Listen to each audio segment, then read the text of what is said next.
what? I figured because we are fast approaching year end, how about we talk about you getting a coach, or at least consider having a coach for 2026. And as I was thinking about this and making notes about this topic, I just thought, you know what?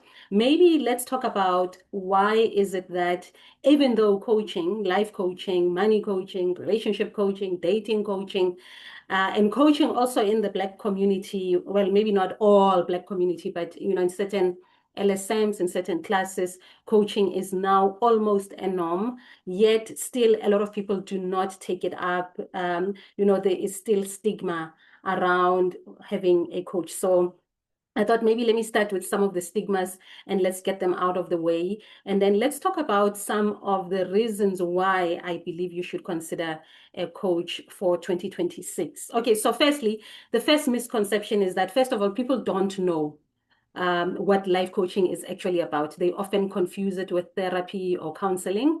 I have done an elaborated, beautiful job of explaining the difference between counseling, therapy, life coaching, and also went further to talk about my particular style of coaching, which is called psycho-spiritual coaching. It is under the banner of life coaching, but I involve a lot more because we are very complex human beings, particularly in South Africa, with our South African history, with our trauma, with our background of colonialism and apartheid and the households we come from and the fatherlessness that we have. So our issues are interesting layers deep, which require that your life coach becomes a little bit more nuanced, a little bit more intuitive. Yes, have methodologies, have techniques, have the things that, make life coaching, but it becomes very important to have a little bit more. And that's why my coaching and a few others is a little bit more than just straight up. So a lot of people don't go to a coach, one, because they don't know what is it. They confuse it with therapy, like I said, counseling, etc. Please watch those videos if you have not watched them. I've put some of the covers here on the screen, as you can see. Secondly, life coaching, because they think it's therapy, because they think it's about mental health, because they think it's about problems, they feel a stigma that, oh my God, so basically, such that I need a life coach. So there's always that weakness attached to it. It's like, yo, yeah, so you have a life coach? Yeah, no, really, yeah. When I need problems for real. And it's far from the truth. If anything, having a life coach is like having a personal trainer. Yes, you can go to gym and do the circuit and do the treadmill and attend a class here. But when you have a personal trainer, it's very targeted. It's very goal-oriented. They will make you do things that you would not otherwise think about and get far better results. You see, now I've gotten into why you need a coach. But so stigma number 2 is that you feel like una le mathata. 3, financial barriers. Yes, coaching is not cheap. Certainly, those who've done my coaching or those who've inquired for my coaching services, yeah, apparently it's quite steep, and it does require one to really think about it and plan around it and budget around it. I always say to people, if you really want a life coach and you really want to commit, you do have to commit time, you do have to commit your budget, you do have to put budget aside. I mean, I have clients who have literally put money aside and saved up so that then they pay the full amount for the sessions that we are going to have.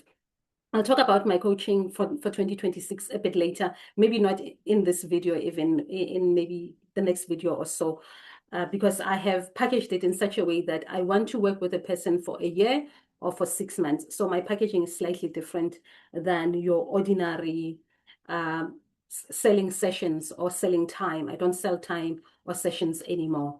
And then the fourth reason why people may not consider coaching is, and this one is a fair one, the fourth reason is that there's skepticism about the results, because I mean, really and truly, am I really going to talk to you and have some form of talk therapy, and then you want to help me with my problems? You don't even know me, so there's always that skepticism of, coaches coaches are selling snake oil or something. The results are not tangible. It's unlike, I mean, to use the same example of a fitness coach, a personal trainer, With a fitness or personal trainer, you really do see the results because you can see them. Or with a dietitian or a weight loss coach, you can see the results because you will be losing weight. They're tangible. But with a life coach where you are dealing with specific issues like maybe emotional well-being or confidence boosting or growing your self-esteem, the results may not be immediately tangible, or you may not be able to point out. But I promise you, if you have a great coach,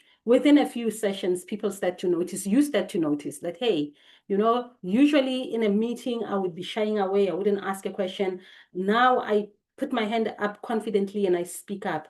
In a relationship, usually I would be a doormat, or I would just allow him or allow her to just win. But now I stand up for myself. Now I put a boundary. Usually in a social setting, this and this would happen, but now I do that. So that the results are there. It's just that when you don't know what you don't know, and when it's not visible in your clients that you see from far, that coaching works, you wouldn't know. So I guess it's just one of those things that you just have to try it out and see for yourself.